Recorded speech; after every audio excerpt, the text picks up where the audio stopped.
Welcome to GymCastics Behind the Scenes. Today's show is brought to you by an out Olympic champion commenting for NBC on an Olympic gold medalist who is out with her girlfriend. We're taking over. A banner gay agenda day. Oh, the gay agenda is working so well. We're doing it. This is a Q&A podcast we do every Friday for our Club Gym Nerd members or immediately following competitions like US Classic. And we even did podium training yesterday like we do at World Championships and Olympics. And it's our immediate reaction meet report. And if you're not a Club Gym Nerd member, to listen to the full extended episode, log in or join Club Gym Nerd to get all this stuff all the time. Today is July 18th. And welcome to the #1 Gymnastics podcast in the galaxy. I'm Jessica. I'm here with Spencer from the Balance Beam Situation. And finally, one of our favorite gymnasts who does a branny to double back. That's how you sure does. The United States of America. Won the all-around. Reese Esponda. Yes. Great day for Reese Esponda, who was getting ghosted by the broadcast for a while. And we were like, memo. We were like, she's winning. What? She's in fourth, and she still has to do her best two events. But yeah, they got the memo after a while. Yeah, we saw her floor, thankfully. Yeah, and she was winning for like 15 minutes, and they hadn't updated it yet. And I was like, you guys, Reese Esponda, don't sleep on her. Jade came in second, and like honestly, the broadcast, it was NBC so cute with their trying to create the drama, but like she probably didn't think that she's. Yeah, I'm not blaming the commentators because like this is NBC. They're producing. They're trying to create drama. They're trying to make a meet count in gymnastics, even though there's only 2 meets. Gymnastics is like, no, thank you. No, thank They're you. like, no, we don't want people to watch. Just no stakes. To clarify, we do not want anyone to go to this meet, and we do not want anyone to watch. Exactly. Gymnastics, everybody. Be boring, everybody, because you were worried. Yeah, so NBC is like, oh my God, did Jade think she would be so far down? The road to Los Angeles, yes. Reese Esponda won the road to Los Angeles. Did you know? She did it. I mean, she did it in our hearts, certainly, because floor composition. And Jade Carey hasn't added half of her skills, weren't even here. They were not present at the competition. So, of course, Jade Carey in the meet, because that's not what she's trying to do here. Jade Carey, long game. But very solid performance, 54 in the all-around, hit no major errors, kind of did the Jade meet we expected. Like after her floor score came up and she was like, well, I'll take it. And that was kind of her whole meet. It was like, yeah, this is what I'm training. This is what I expected. Hit routines. Her execution scores were what she'd be going for across the board, or at least what you'd expect for Jade to get across the board. So then it's just like maintain that execution, add a bunch of difficulty so that it's okay that you get an execution score in the 7s, and then you do a Jade Carey meet and you make another Olympic team probably. Mm-hmm. And Reese Esponda doing her normal. You can't slow her down. She's like a Jade Carey Jr., but I would say she has learned to emote earlier than Jade has. They have very similar strengths, and like she's always going to do, her floor is always going to be nuts, and you can always count on her. And she could do it, wake her up in the middle of the night, she'll walk outside and do a double for you. I love that she's doing well, and she deserves like a lot of attention, I think. And so I'm really happy for her. But hitting bars and beam, I think is a big step also. Like that's a huge, she got 13.75 on beam. That's a huge result for her as well. And that's not necessarily her event the way floor is her event. So the confidence to hit not her events, I think is a big progress point. And then floor, great. Yep, I agree. And then Zoey, a little like enough choreography so that you like enough good stomach ache choreography to show like pain of a nation and a level change and like anguish. And then you do your tumbling pass, great. But also leaning into her like she's a power gymnast. So lean into like, I am crushing the nation with my feelings. Like that is what you want to see. Zoey Molomo came in third, as you know, one of my favorites, representing for average height women everywhere. And I love seeing her 53.9. What a comfortable beam routine to end the competition though. And it wasn't maximized, like it was a switch split not connected to anything, a back tuck not connected to anything, but it was like, you know who I'm gonna score better than? Everyone who's trying to do all their connections, because I just like hit all my skills. So yeah, that's another way to do well. It turns out there's lots of ways to work the code and co-hack, as we say. Also, shout out to Metroplex, where Zoe's from, because they almost had the perfect sporty Leo. Skye Blakely actually had the perfect sporty Leo from Nike. I've never loved a leotard so much. You know, I was like, Nike, it's going to be basic. But that Leo, it was elegant, but it said sport. You've never loved a leotard so much? Okay, I have. Ever? From Nike. Like, well, no. Okay. When they did that ombre, like, rainbow one at the London Olympics, it was just a practice one. We never saw it again. And I was like, what are you doing? That's the best leotard that's ever existed.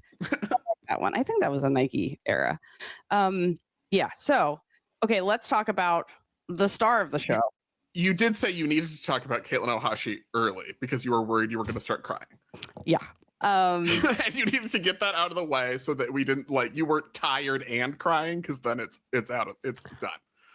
I might cry anyway because because Katelyn Ohashi returned a very successful competition, even though she did not get the qualifying score, which we always knew was going to be like a reach of best possible case scenario to get the 26.8 to event qualifying score to nationals.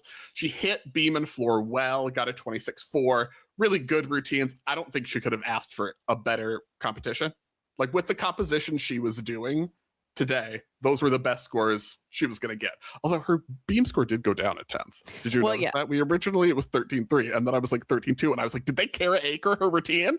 Yes. So they did inquire, knowing that it could go lower, but it's like, she has nothing to lose. Inquire your beam. Like, you're trying to just get all the information and get her to championships if there's a possibility of her doing that. So they did inquire, and, you know, now they have more info. So, I mean, but huge improvements from, 13-1 2 weeks ago at American Classic, and a 10 on floor at American Classic. So, like, I mean, I think beam was pretty similar. That was she changed the composition a little bit, but it was similar performance, solid hit. Floor, huge progress.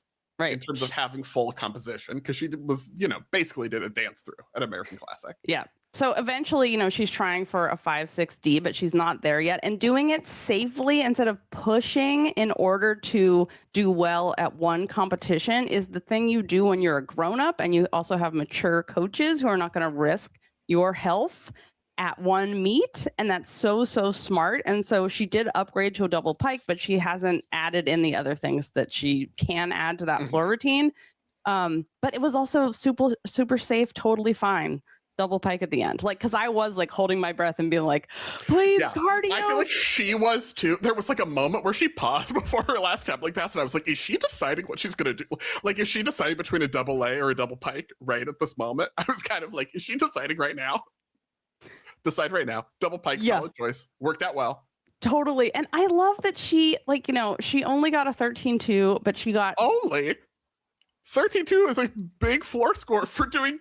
This is what's... She got a 10th lower than Jade Carey on floor with 2 tumbling passes.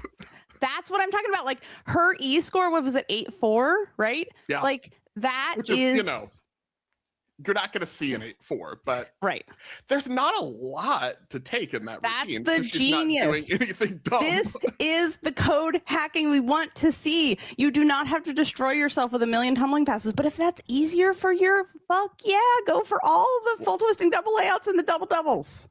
This was the winner of the meet, as far as I'm concerned, was tailoring the routine to the specific gymnast. Yes. For both Reese Esponda and Katelyn Ohashi on floor. Because, as I said, Ohashi was 1/10 behind Jade, and like everybody got 13.3 was just the floor score that everyone's going to get. Ohashi was 1/10 behind, 2 tumbling passes, nothing more than a double pike, just doing sort of leaps that are very comfortable for her and choreography. And was like, this is my routine. And she got a 13.2. She did a challenge. This is what we see succeed at challenge cups like every week. This is the exact routine, and how you don't need to kill yourself to do get a 13 if that's not your strength. But then you compare to Reese Esponda, who was a gymnast where, like, yes, absolutely, she should be doing 4 passes.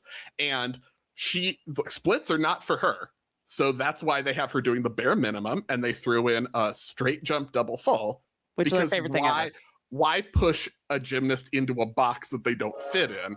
Because like the torchete half that she's doing is the weakest element in her entire floor routine with the low back leg. It's like, this is not you cover that up, you sweep that under the couch as much as possible, you put a throw blanket over it for company to come over, because we cover that part of the house up when company comes over, and you do a straight jump double full, which is the same value.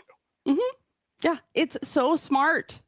It's so smart. And I just want to applaud, this is the kind of, just focusing back on Kate for a second. This is the kind of comeback we want to see. It is safe. She is prepared for what she's going to do. There was nothing she wasn't strong enough or didn't have the conditioning to do. It was easy for her. She wasn't risking herself.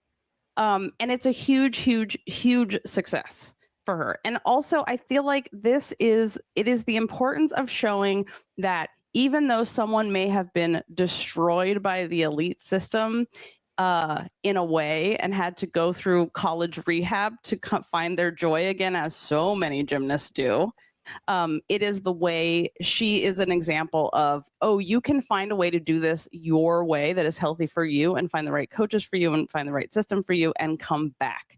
And also do it with a one-shoulder Leo, which was amazing. And I totally love that Leo too.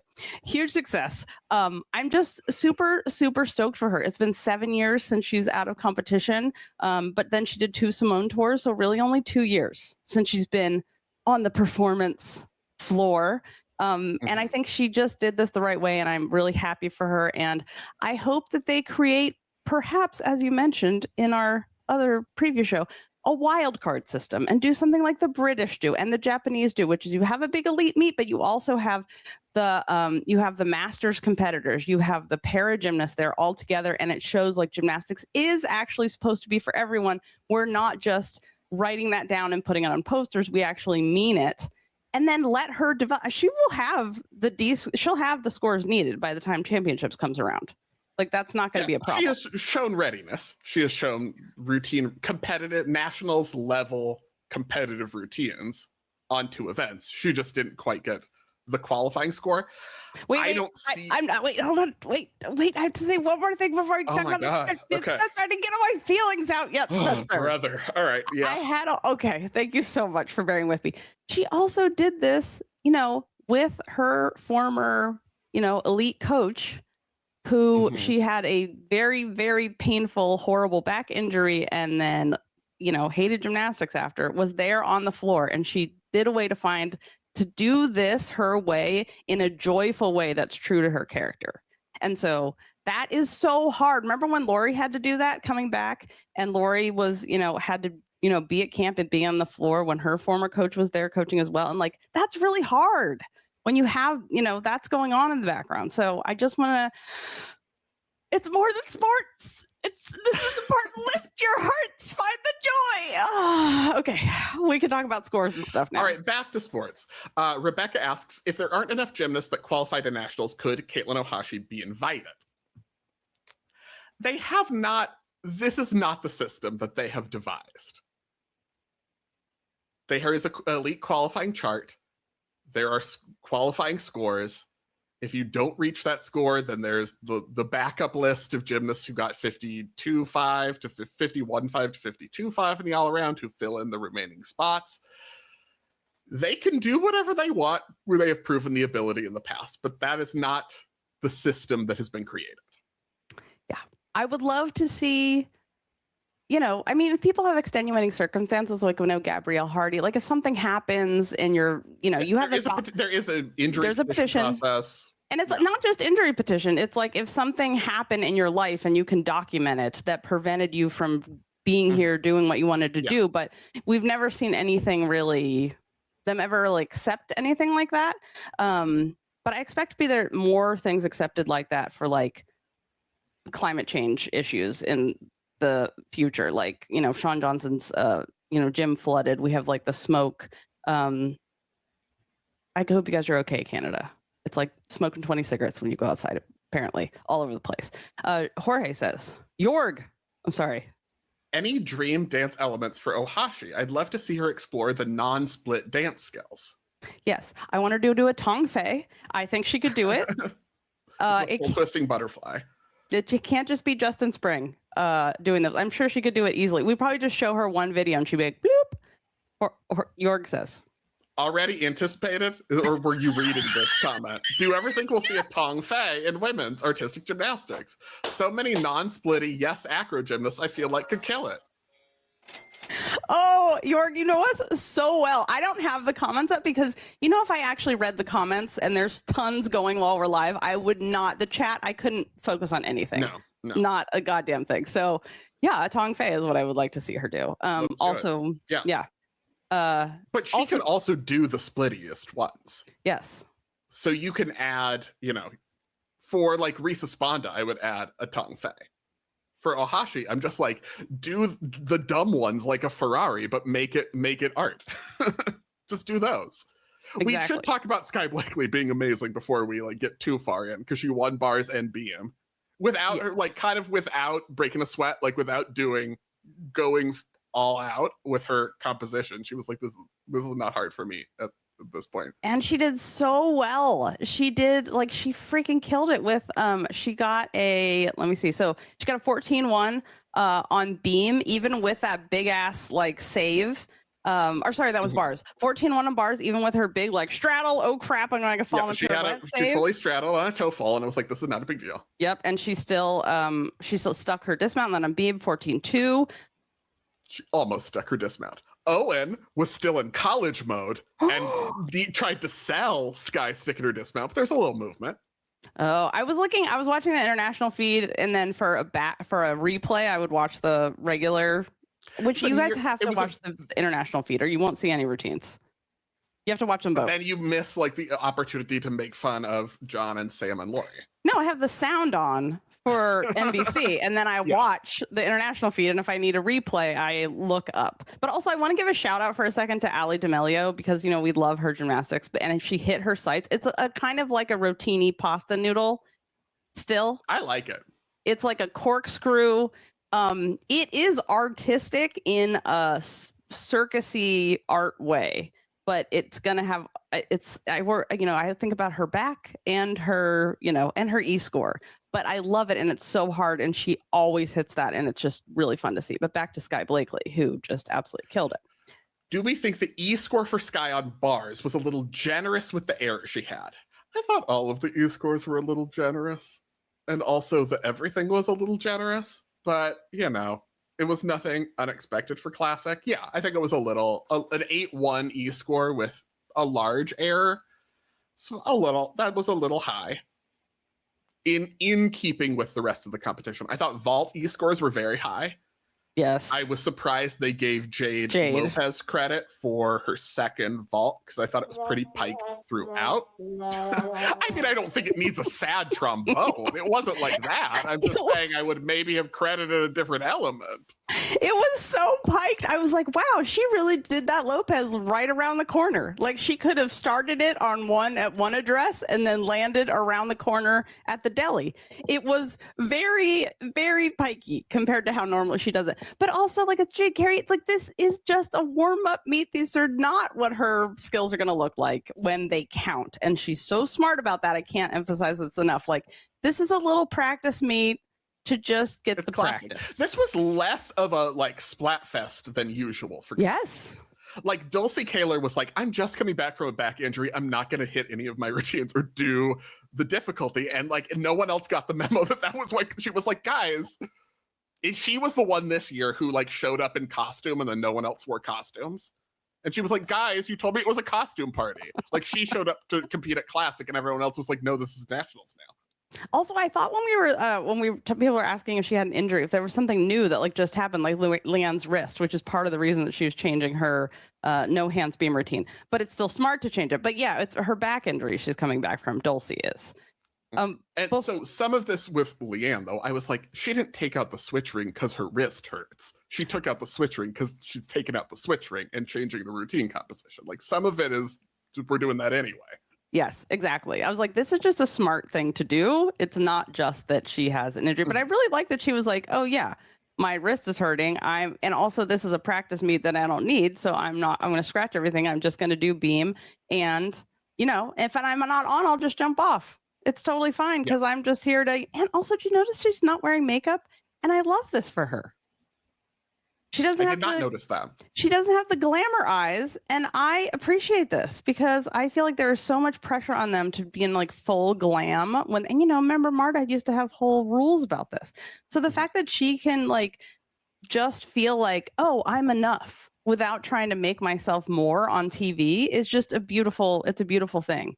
And I would like her to make a full political statement about it and then use that. And then Jessica will be like, you guys, I don't have to put on makeup every time we do this podcast anymore. Right. And we'll all be like, yeah, you don't. It's fine. Oh, boys. It's so easy for you. Jorge says, Jorg. Speaking of the commentator, how is Drush pronounced? Oh, the commentators were saying Darush. Have we been anchored? I think it's still Drush. I don't know. I'm waiting for a ruling.